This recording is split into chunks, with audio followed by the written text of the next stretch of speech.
Muy buenas, bienvenidos a nuestro nuevo video. Mucha gente que viene a Australia, como nosotros, busca comprar un auto, ya sea porque el trabajo le queda lejos o porque quieren hacer un road trip. En nuestro caso nunca estuvo en nuestros planes tener un auto porque el transporte público en Australia funciona muy bien y también nos gusta caminar, pero la suerte iba a jugar una carta que no teníamos planeada. Tasmania no solo nos regaló paisajes y aventuras increíbles, sino que puso en nuestro camino a personas que llegaron para darle a nuestra historia un giro inesperado, que en este caso llegó en forma de auto.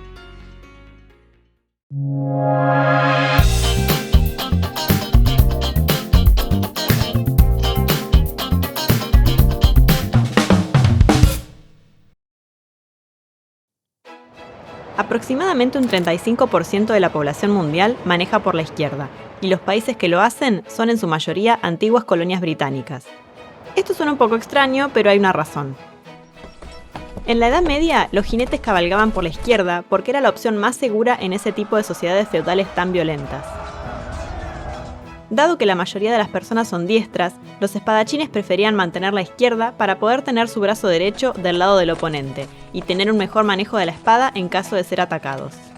Hacia finales de los 1700, los carreteros en Francia y Estados Unidos empezaron a transportar productos agrícolas en enormes carretas tiradas por caballos. Estas carretas no tenían un lado específico para el conductor, pero todos se sentaban del lado izquierdo para poder utilizar el látigo con el brazo derecho. Como el conductor estaba sentado a la izquierda, era común que prefiriera que lo adelantaran por la izquierda, por lo que se mantenía a la derecha del camino. La tendencia entre las naciones a lo largo de los años ha sido manejar por la derecha, pero Gran Bretaña ha hecho su mayor esfuerzo para mantenerse fuera de la homogeneización global. Con la expansión de los viajes y la construcción de rutas hacia los 1800, cada país estableció normas de tránsito y el manejo por la izquierda se hizo obligatorio en Gran Bretaña hacia 1835. Los países que eran parte del Imperio Británico siguieron esta norma, y es por eso que hasta el día de hoy India, Australia, parte de Asia y las antiguas colonias británicas en África manejan por la izquierda. Mientras tanto, el poder de la derecha continúa expandiéndose. Los autos estadounidenses fueron diseñados para ser conducidos a la derecha, por lo que los controles de conducción estaban situados a la izquierda del vehículo. Con la producción en masa de vehículos confiables y económicos en Estados Unidos, las primeras exportaciones siguieron el mismo diseño y por necesidad, muchos países tuvieron que cambiar sus reglas y manejar por la derecha. Hacia 1960, Gran Bretaña también consideró el cambio, pero la parte más conservadora del país hizo todo lo que pudo para evadir la propuesta. Otro problema era el costo que implicaba dicho cambio, por lo que finalmente se terminó dejando de lado la idea.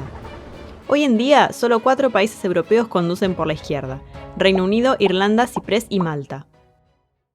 Y ahora que ya vimos un poco de historia, queremos pasar a contarles la nuestra. ¿Se acuerdan de la primera casa en la que nos hospedamos apenas llegamos a Hobart? Estuvimos ahí por una semana. Aprovechamos a pasear, tramitamos todos los papeles necesarios para empezar a buscar trabajo, y a medida que fueron pasando los días, empezábamos a entrar en una especie de desesperación propia de la incertidumbre. Bueno, está terminando nuestra primera semana en Hobart. Mañana se nos termina nuestra estadía en este Airbnb. Y ahora entramos en una etapa que particularmente odio, esa etapa de transición que abarca desde que llegás a un lugar y finalmente te acomodás. Mucha gente nos ha dicho que es necesario conseguir un auto, así que bueno, vamos a ver eso también.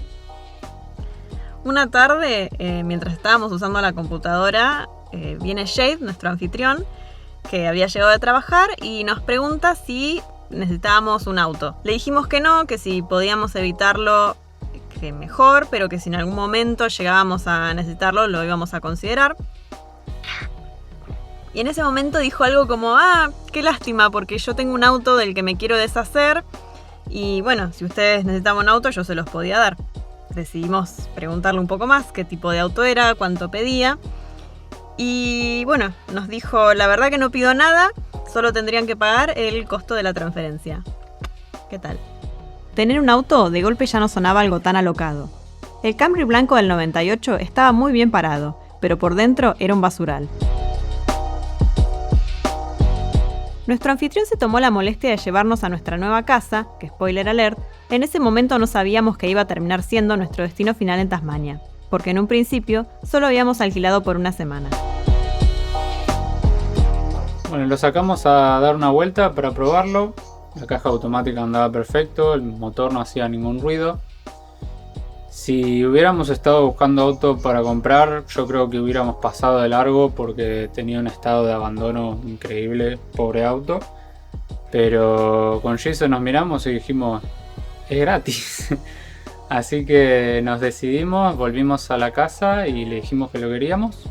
Y arrancamos ahí nomás los trámites para hacer la transferencia.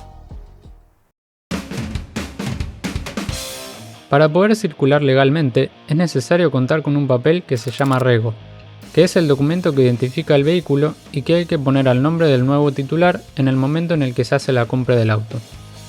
Llenar el tanque de nafta cuesta alrededor de $80 y usándolo full time gastábamos más o menos un tanque por semana.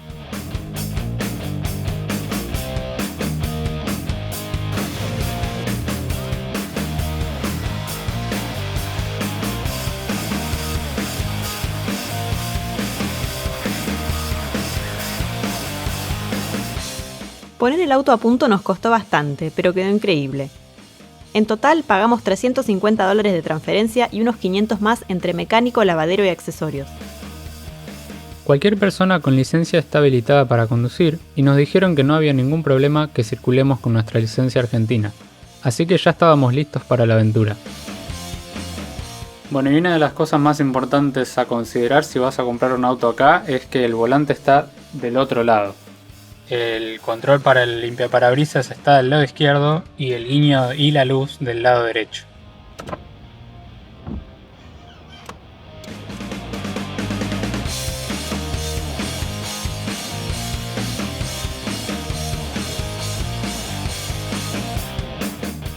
Manejar en Australia fue toda una experiencia, y a pesar de que el auto no formaba parte de nuestros planes, podemos decir que si piensan venir a vivir a Tasmania es prácticamente indispensable.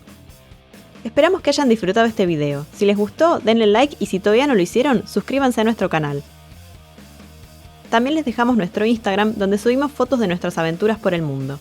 Muchas gracias por habernos acompañado hasta acá. Nos vemos en el próximo video.